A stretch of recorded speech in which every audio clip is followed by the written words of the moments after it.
Nearly 300 motorists at 50 intersections across New York City were caught red-handed. That's according to a recent study done by Hunter College.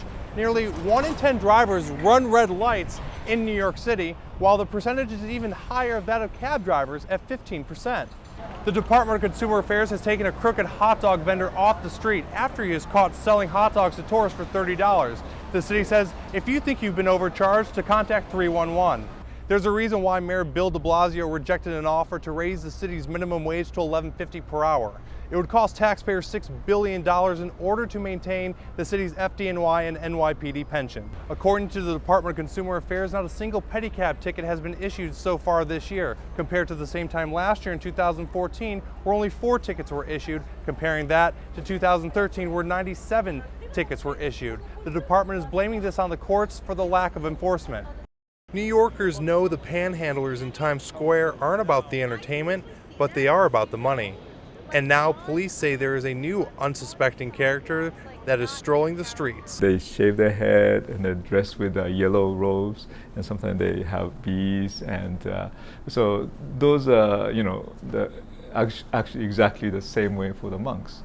And so, people cannot tell the difference. Reverend T.K. Nagaki, president of the Buddhist Council of New York, says that the men are posing as Buddhist monks. They are lurking on corners and approaching people for donations to a temple that doesn't exist. And then if they don't donate, they got angry. Today, we sought them out. In Times Square with an iPhone in hand, we spotted 3 monks. Ma'am, are you aware this is a scam?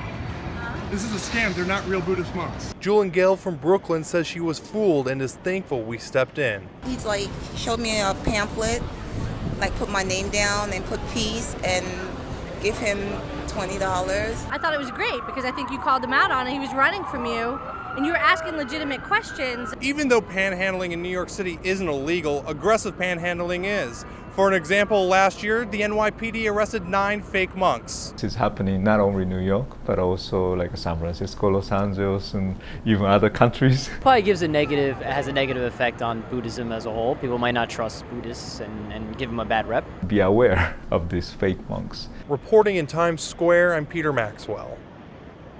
Yes, I am very concerned about that. While drones might be the latest must-have tech gadget, they are causing headaches for airline pilots and putting innocent flyers at risk. They're in the way of the airplanes, but yet the airplanes, the controllers can't control them. According to the Federal Aviation Administration, the flight crew of Shuttle America Flight 2708 reported climbing 200 feet to avoid collision with a drone while on approach into LaGuardia Airport. Ryan Baker, CEO of Arch Aerial LLC based in Houston, told us over a Skype interview that drone operators need to be trained and know the law when it comes to flying. Down the road, the FAA has a proposed rule out for small UAS that I think envisions a certification process. Baker believes the operator of the drone involved in the near miss on May 29th at 2,700 feet over Prospect Park was not being flown by a licensed operator. You have to use common sense. When you're first learning how to use these things, there are a number of ways to go about that. The FAA is in the process of drafting rules to regulate how drones can operate in public airspace. Currently, the organization's guidelines for hobbyists warn against flying above 400 feet or within 5 miles of an airport. There got to be some regulation. I think it is coming. It got to be outside of safety zones. In New York, I'm Peter Maxwell.